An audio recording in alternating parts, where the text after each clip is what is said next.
Broadcasting from Now Media Network's headquarters in Houston, this is Be Productive, hosted by business strategist and productivity expert Clara Capano.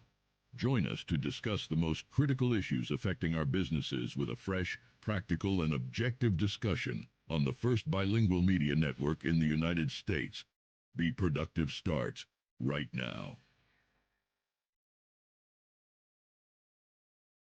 Hello and welcome to another episode of Be Productive. I am your host, Clara Capano, and this is the show where we cut through all the noise and we really get to the heart of what it means to be truly productive in our businesses.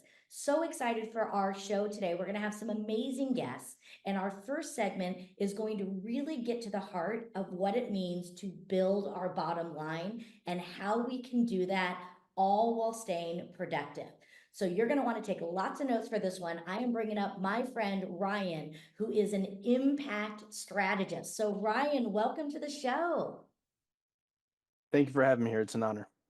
It is so great. You know, you have such an amazing background, and your focus is on helping business owners and leaders make sure that they are setting themselves up strategically so that they can build that healthy bottom line. What I want to talk about with you today is the dichotomy of having impact, building the bottom line, and also staying efficient. Because we know that one of the things that can zap our inefficiencies or zap our productivity is by having inefficiencies in our systems. So I would love to hear from you. In your area of expertise, what are some of the most common operational inefficiencies you see and you encounter when you're working with your clients?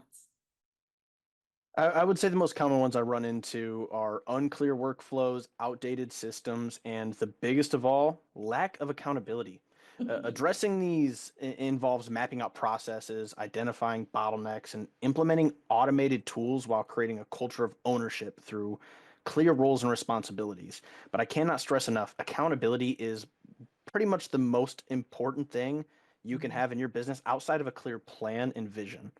Absolutely. You know, and it's so funny because we know we need accountability, yet so many of us, when we're in it, we don't like to be held accountable, especially as entrepreneurs. We like to have that flexibility and freedom. Why is it so important for a leader to hold their people accountable? And maybe what are some ways that they can, I guess, communicate the importance of accountability so their people are going to be more open to having accountability?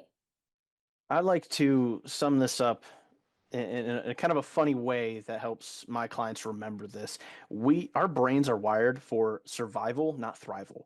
But we know growth does not come from comfort zones. So Mhm. being uncomfortable gives you the ability to grow and adapt. So the importance of accountability is to keep you on your toes, to keep you uncomfortable, to keep you reaching for the next highest level, next highest standard. And with someone holding you accountable or keeping that pressure to you, you're going to reach new heights. You're going to hit new objectives and you're going to become the better version of yourself. And that's really, I mean, that's what we want is we just want to be better today than we were yesterday. It's not about being perfect. It's always about growing and working towards that. So very well said. Thank you. I want to now tie this into the idea of flexibility because we have systems. We need to stay consistent with our systems.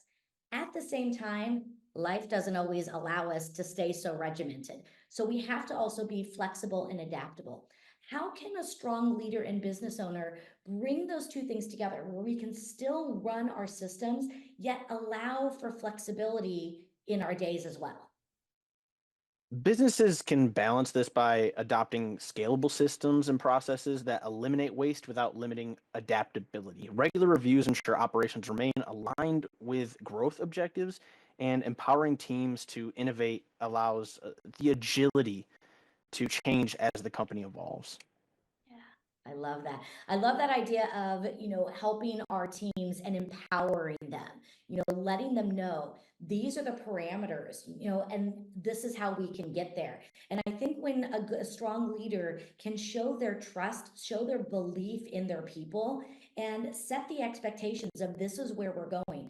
But then it's the micromanaging. when we can let go of that micromanaging and giving them sort of the flexibility and the freedom to get it done their way. Would you agree that that's something that can really help to maintain and really help us get to the bottom line?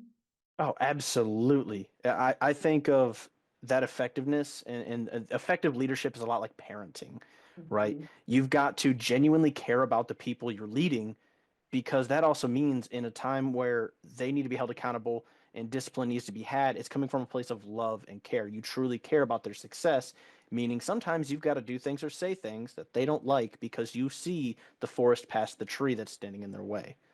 Absolutely. And this is such a passion spot for me. And this is really my, area of focus as a speaker and as a consultant too, is really helping leaders understand that the best way to build the bottom line is to build your people. And that's exactly what I hear you saying right now too, is have that genuine care and concern for your people. They feel that. And when they know that they are cared for, when they know they're a part of something, they just operate at a higher level. And that's really what we want to, get to. Now, Ryan, you've been doing this for a while. Again, you are an impact strategist. Love that title, by the way, because so powerful.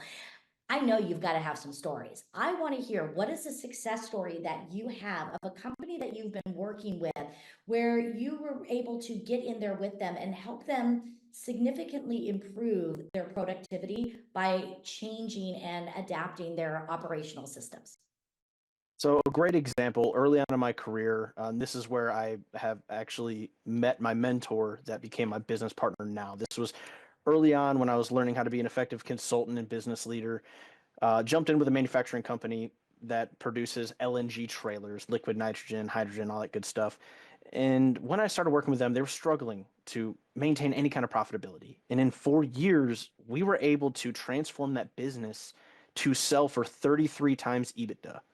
And that was all based on a few very, very simple tools and objectives. And it was number one, clear, concise plan that is communicated across the entire company. Two, measurability. You've got to be able to measure everything. Having clear KPIs, everything is transparent for everyone to see how they're being measured. And third, most important, is accountability. Mhm. Holding them accountable to those goals and objectives, and then treating them as extremely important parts of that machine. And overall, we took their production inefficiencies, changed it by 30 plus percent, and then that altogether gave everyone more time to be innovative and think Mhm. strategically outside of the box, opening new avenues, different markets, different products, and it's almost a domino effect. When you start fixing some of the underlying issues that put stress and a lot of cloudiness around employees, you have no clue what that can turn into. The Mhm. productivity grows. Absolutely. And then when the productivity grows, the bottom line grows too, right? That's what we want to see. Definitely. So, Ryan, you hit on so many powerful things, and I really hope that our viewers took away the idea that, we have to lay out accountability. We have to be able to track and measure for success. And then also tying that all together by showing the genuine care and concern.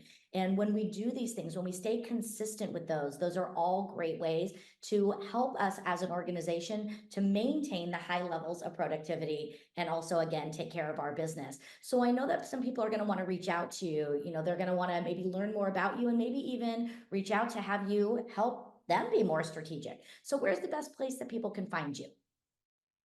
So pretty simple. You can find me through my website or LinkedIn.